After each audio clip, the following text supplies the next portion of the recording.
Hi, I am Edward Roberts. I'm professor of management and technology at MIT. I'm the founder and the chair of the MIT Entrepreneurship Center, which is now called the Martin Trust Center for MIT Entrepreneurship.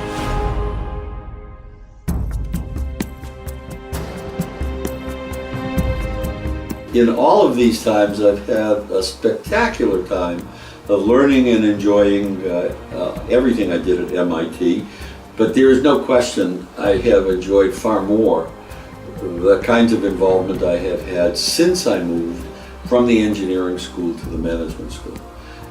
And I think that the reason for my enjoyment is that I have been able to take advantage of what I learned in engineering and have found opportunities to apply it to bigger and broader sets of issues of companies and society.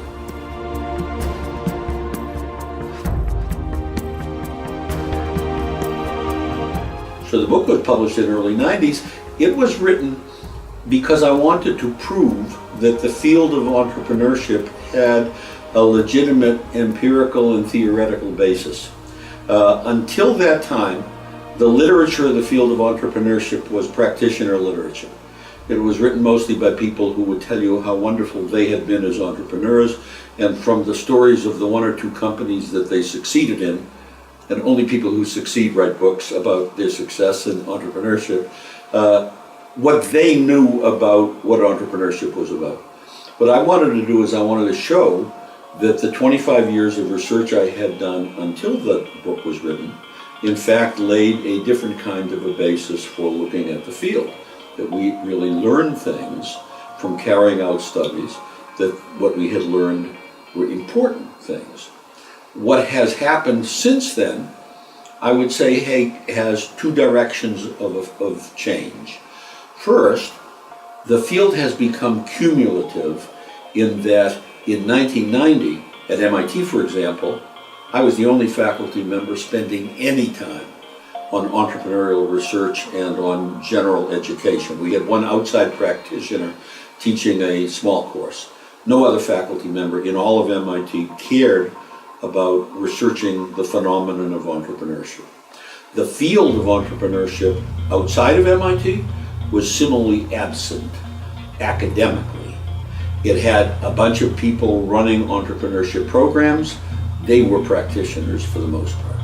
So one first thing that has happened is we have grown the academic, theoretical field of entrepreneurship enormously since 1990 until now.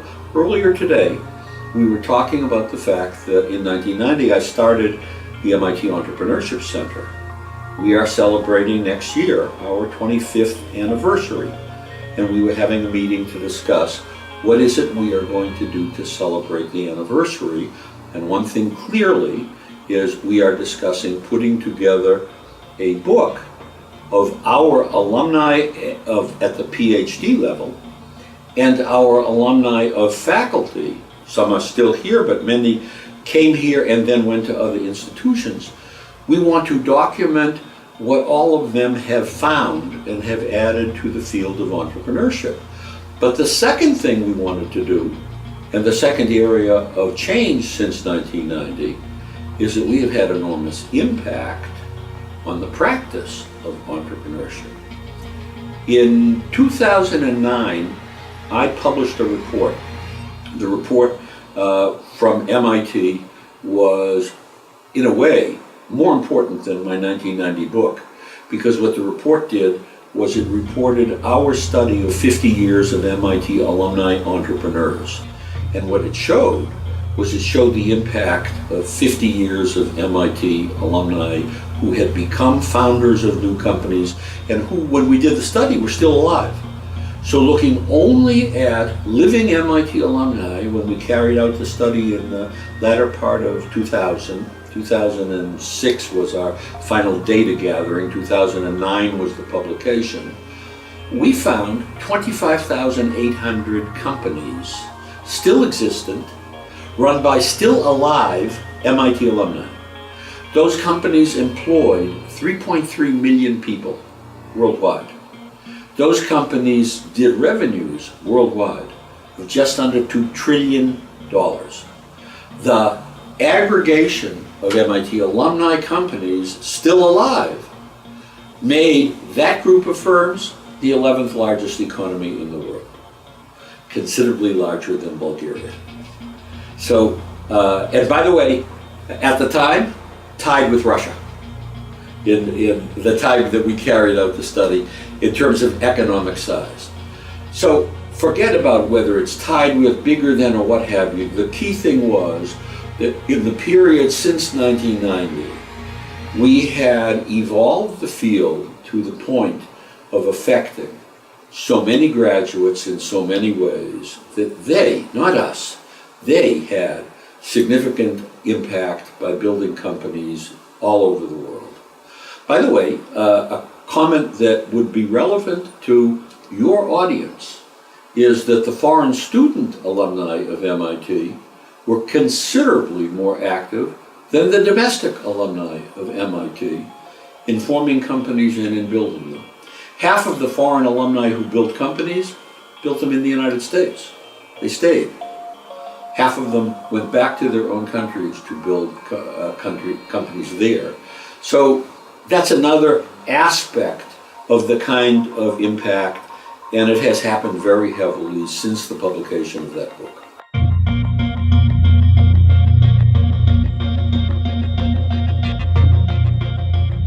That's a very good question.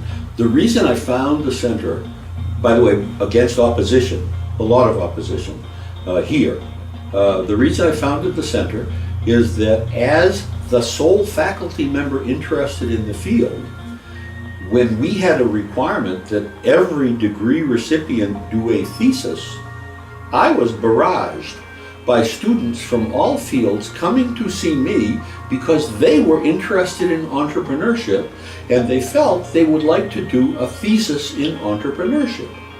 And we had very little teaching, and I had no faculty colleagues to refer students to. So I went to the dean and I said, it's enough of this. We need to build a center. We need to recruit more faculty in. We need to have more than me telling students, well, you can take this short course that is being taught by an outsider. You can do a thesis with me, but unfortunately that's all we can do for you. I said, I'm tired of that. We need to do something more substantial. And that included, we needed to recruit faculty, we needed to create courses, we needed to help build student activities. We had to be responsive to what to me was tremendous amount of student demand for engagement with the field. My dean was skeptical at the time. He gave me a hard time. Finally, we solved the problem. He said to me, who else besides you thinks this is a good idea? I said, it's a fair question. I walked out of his office. A month later, I came back. I threw the proposal at him. I said, don't read it. It's the same proposal. Turn to the last page. The last page was a signature page. And I had the signatures of every group leader in the Sloan School, marketing, finance, economics, all had signed off. They all agreed this was a good idea. The dean says, okay, and laughed and said, what are we going to do? And we started our center. And it took a long time. We built a lot of courses. We built a lot of faculty. Many faculty stayed, others left. But we gradually built an enormous program. Today, instead of one little piece of a course that we had in 1990, today we have over 40 courses that we're teaching. Today, instead of a piece of my time as the only faculty presence in 1990, we have 20 faculty members, half full-time academics, half adjunct faculty practitioners, experienced, successful entrepreneurs and venture capitalists. In 1990, no student activities in entrepreneurship. Today, they are the dominant activities available to students at MIT. So we used to affect 20, 40 maximum students a year. Today we are affecting several thousand MIT students from across all of MIT by having this major program. So, I mean, it's from my perspective, it's great. It has more than fulfilled any level of ambition or expectation I could have had at 1990, because we had no trend lines to extend.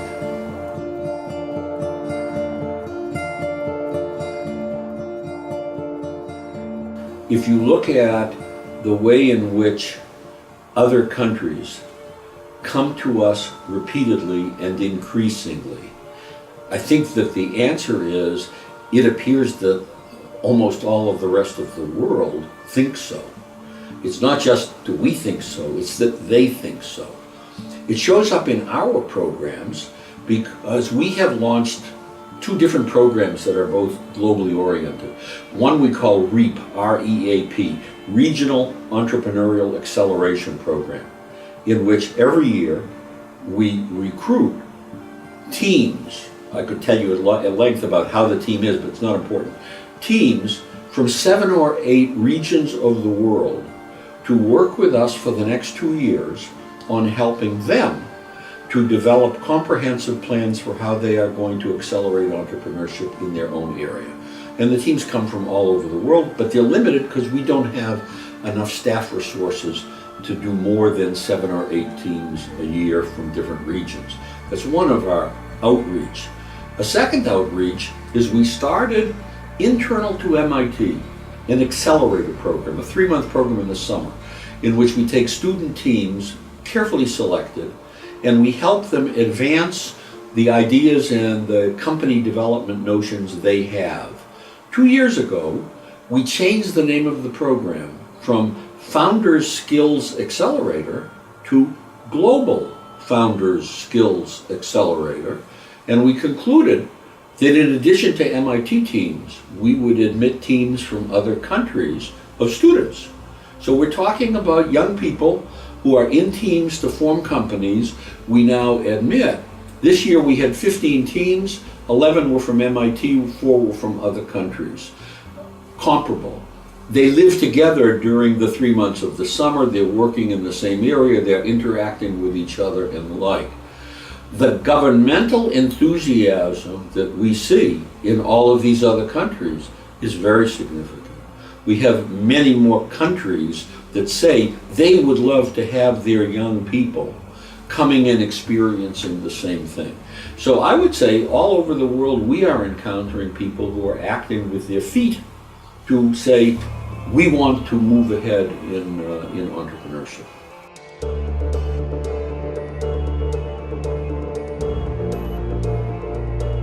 It's a very difficult field, and the answer to the field, to your question, is at least a course. At least.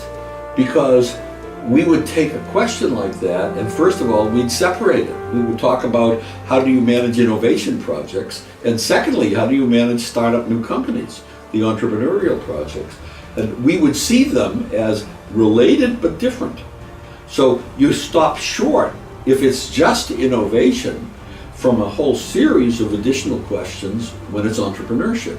Because then you have to worry about how do I fund the company and how do I build it and what are the laws that affect it. Whereas innovation typically takes place inside of an organization. Entrepreneurship takes place maybe from an organization to the outside world or from a group of collective people who come together in the outside world and the like. So it's not a short answer. I tend to have long answers anyway. It's a longer answer even than I could readily give.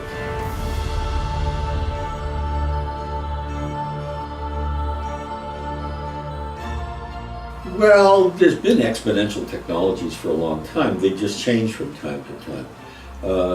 One of the constants, rather than the changes, one of the constants is that over a period of maybe 40 years, the formation of software companies has been stably the #1 leader in the formation of technology-based companies.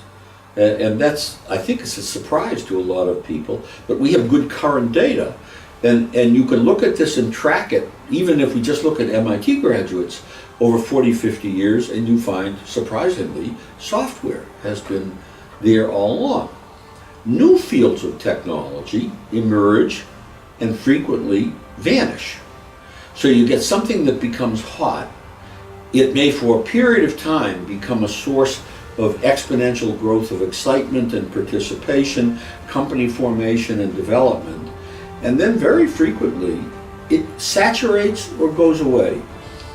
In the study that I did that I published in 2009, one of the things I assumed, turns out I was wrong, I assumed that if I look at the life science area coming out of MIT, I'm going to be able to document an exponential growth area. That's what I assumed. I was wrong. It turns out that in our data, which went for 50 years, we could start with zero, nothing coming out in the field of the life sciences, and then we started growing and we have graduates starting to form companies. It's saturated. It's saturated at 5% of the companies being out of the life sciences, biology, chemistry, what have you. It stopped. And I said, wow, I had assumed it would be a great example of exponential growth. Not correct. During the same period of time, the things that were taking place in software, electrical engineering, computer sciences were stably very exciting and a very high level of participation. So I think that people's observations, where they see something happening and taking off, is valid for a period of time. And then, unless there really is long life underpinning that area, you get turnarounds or you get decay taking place in the field. I have no idea what's going to be the next most exciting thing. I observe that I'm seeing an awful lot of robotics taking place now, which is fascinating. One reason why it's fascinating is that it requires more than one field of technology in order to carry it out. It takes mechanical engineering and at least electrical engineering, maybe artificial intelligence, certainly sophisticated software to be able to do it. There is research that says that excitement and exponential growth takes place temporarily when two fields come together. And I think that robotics is the two fields of computer science and mechanical coming together. Similarly, in the biotech area, the most important advances in biotech have been taking place with the fields of material science and biology coming together. And biomaterials has been an exploding field. But eventually, explosion ends and drops off.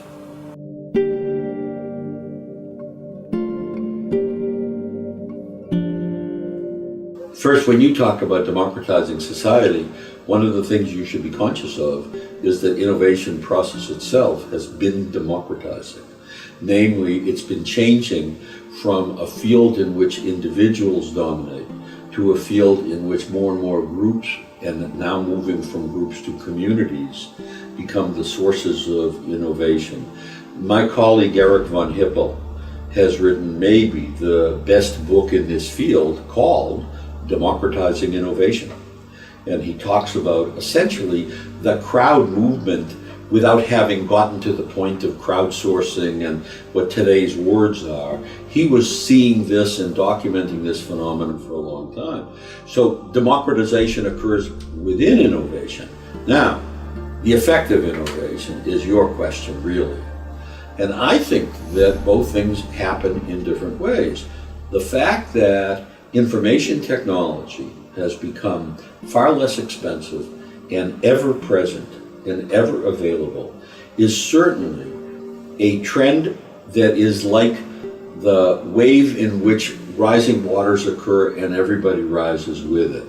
I've seen studies being done of children in isolated tribes in Africa where they have been exposed to information technology and on their own have figured out how to use it and how to make it work and the like.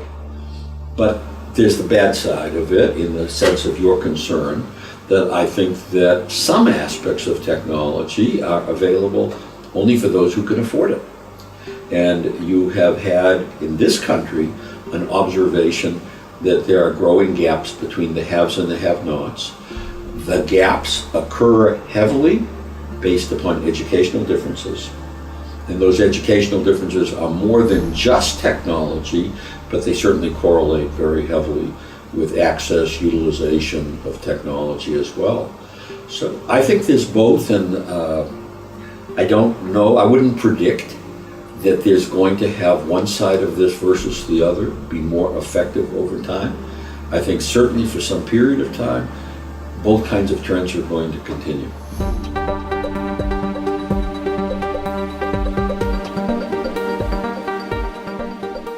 We could go back for a long time, or we could start more recently. So if we go back for a long time, for example, you find that people like Hewlett-Packard, Hewlett was an MIT alum. If you go to Intel, you had a bunch of MIT alums and the like. So even companies that are associated with the West Coast, where people assume they're Silicon Valley, they may be Silicon Valley location, MIT graduates who moved to California. By the way, the second largest location of MIT alumni entrepreneurs is California. The first is Massachusetts. Akamai came from MIT.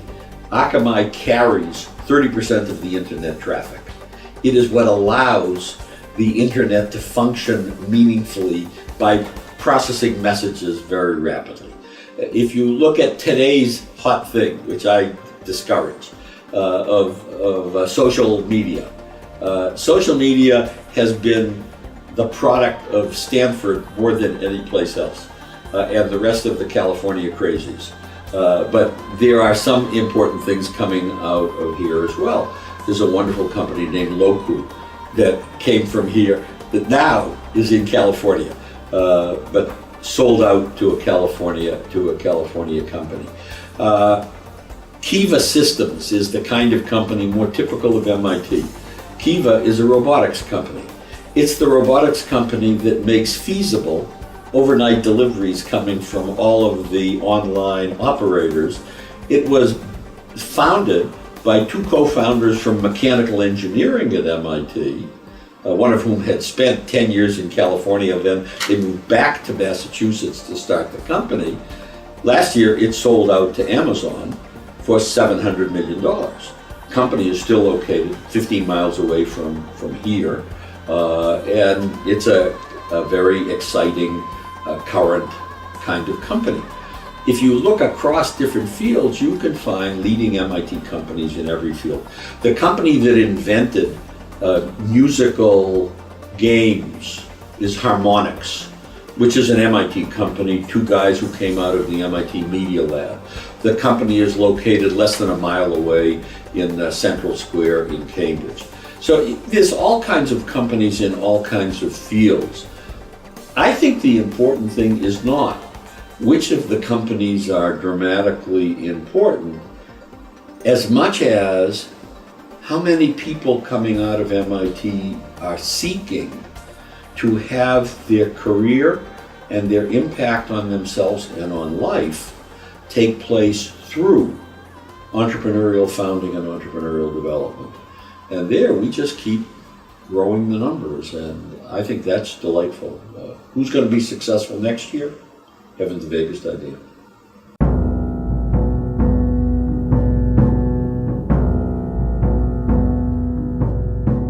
I would say the situation, forget the economy, the situation, whatever it is, at present, any place leads to technology.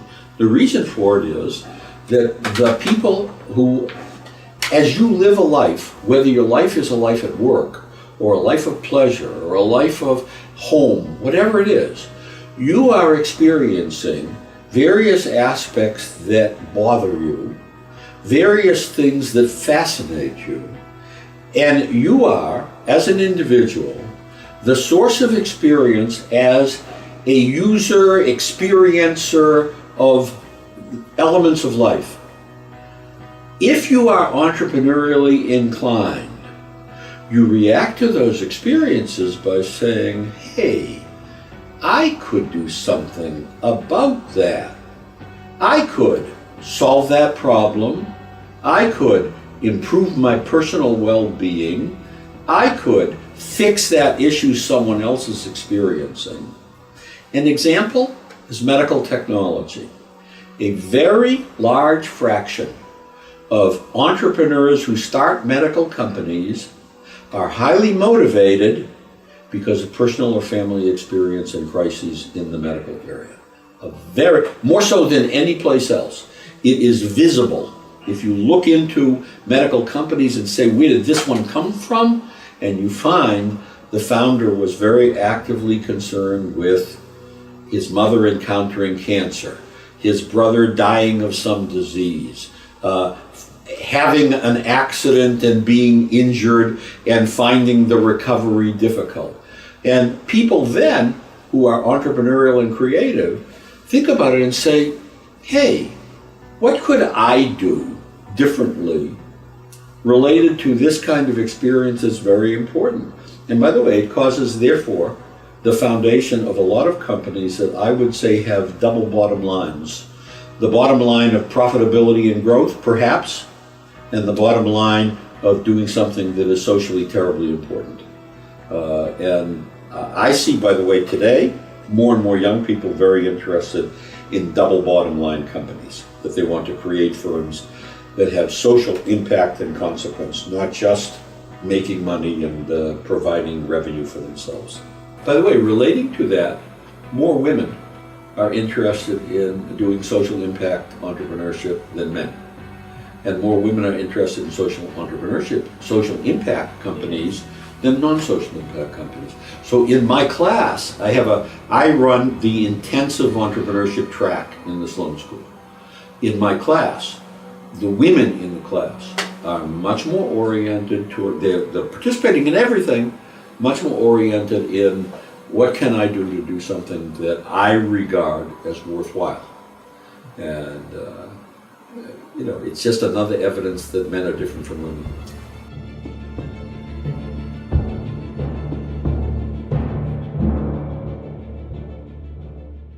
Well, certainly it's done that in a lot of ways, but one most important way is that now the world indeed has, to use your earlier word, democratized in terms of the presence of important activities around the world.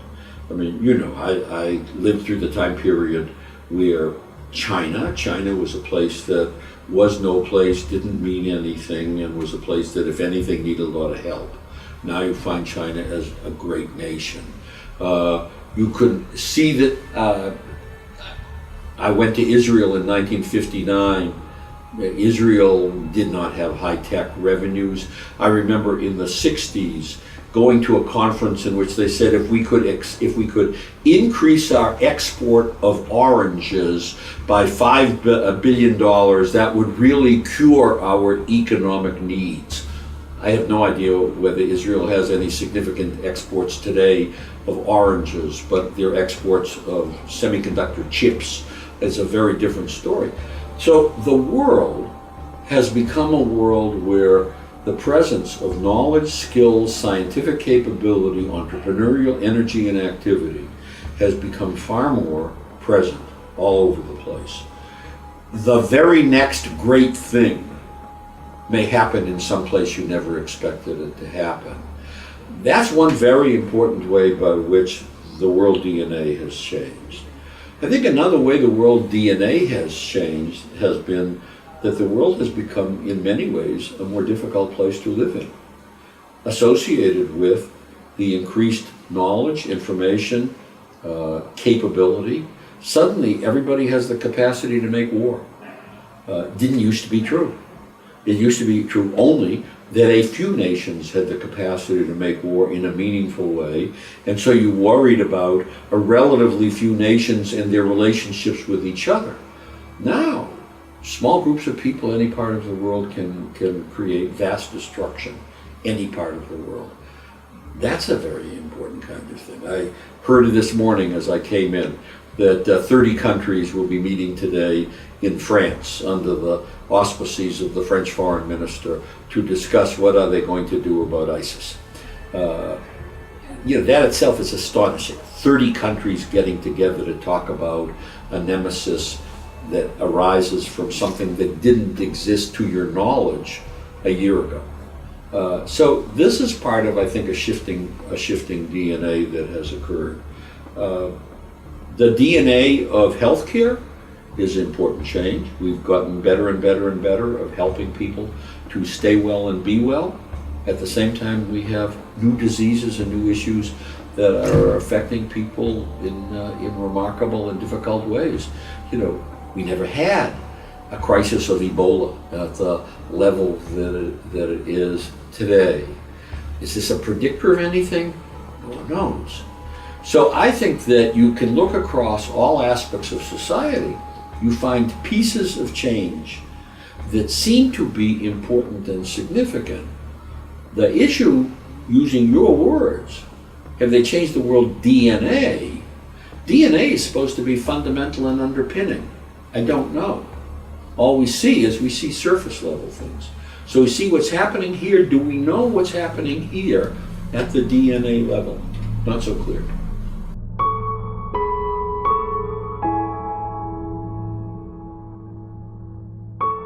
It's not going to be driven by countries. Innovation is really, I think, driven by individuals who have spirit, orientation, imagination, creativity, spirit, and the like to move. Increasingly, those people are being organized together in ways that are causing them to be able to have meaningful impact. Increasingly, we're learning how to cause those creative people to be able to translate their creativity into consequence. To go from creativity to consequence is something that is tricky. The world's always had all kinds of inventors. Most of those inventors have been useless. Nothing has ever come of their inventions. Today, we have a field of understanding of process that says, well, you come up with the invention, I know how to work with you to help you translate your invention into something that has impact. So you are at MIT. MIT was founded in 1861 with a Latin motto, mens et manus. Mens et manus in Latin means mind and hand. The logo of MIT shows a picture of a scholar in a cap and gown standing across an anvil with a smithy holding in his hand a hammer. What university created itself to say our business is to link mind and hand together in this brazen way? Today, they may not have the same words, they may not have the same picture, but more and more places all around the world have the same thought process. That what they're trying to do is they're trying to take ideas and make them used, not just useful, used. And the translation, we've even made it legitimate. We've now invented the word translational research. Translational research says taking ideas that have been demonstrated and figuring out how do I get them into use and impact and consequence. So I think that this is the world of the present and increasingly of the future. And it's worldwide.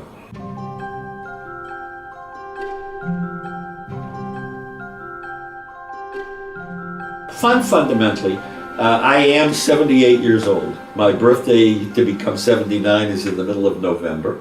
I don't think anybody could accuse me of having less energy and commitment than I ever had when I was 30 or 40 years younger. My wife keeps telling me that I ought to stop, and I say, and what would I do if I stopped?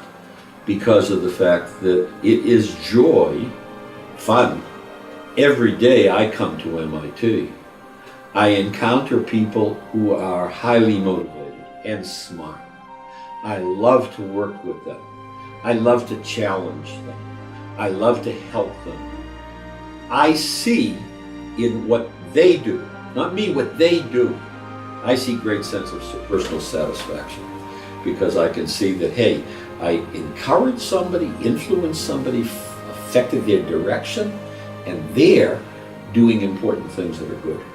That's very satisfying.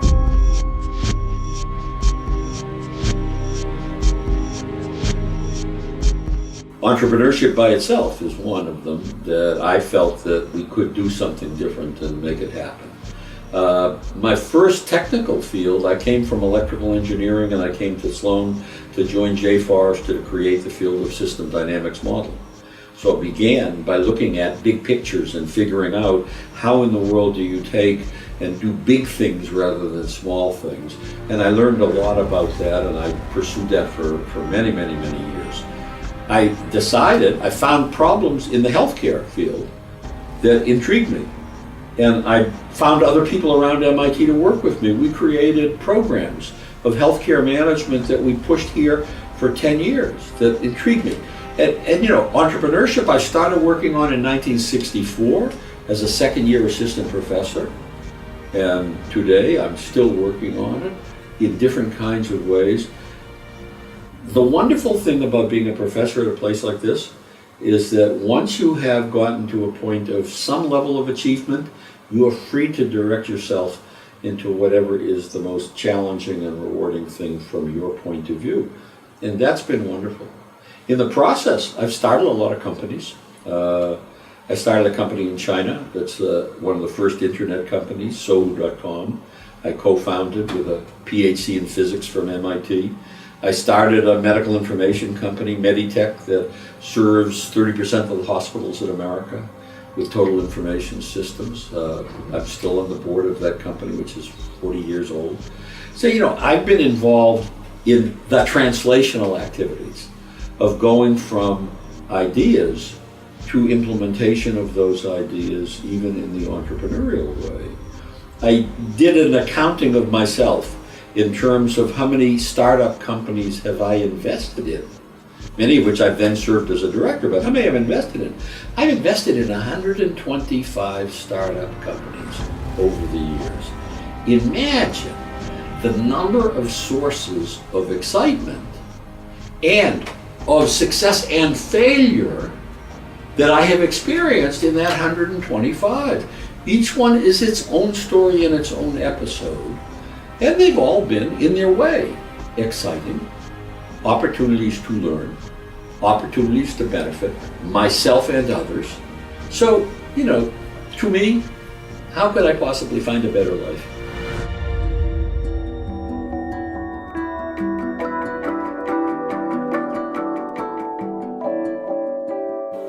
Well, if they can't follow my lead and become a professor at MIT, then I would say there is no reason why you cannot be innovative working in some company or entrepreneurial trying to create your own company. The question that I would have of Bulgaria is, does Bulgaria have an infrastructure that encourages that provides for it, and that makes it feasible? So, when we started our entrepreneurship company, Sohu.com, in 1996 in China, China had none of those ingredients. It didn't have rule of law. It didn't have a society that had systematic regulatory processes. It didn't have an organized culture providing funding. It didn't have a marketplace you could go to bring in people of great skills. It had people of skills. It didn't have a way to reach them. It didn't have professionals. There were no lawyers in China that we could hire. We brought our lawyer from the United States, from Boston, who opened an office in Beijing because we couldn't find one to work with us in Beijing. So where was China in 1996 where China is today? I don't know where Bulgaria is today. But I know that a country must go through a time period of evolution, growth, and development. It has to eventually have rules of law. It eventually has to have respect for, in a way, I'm a capitalist, I believe in private property.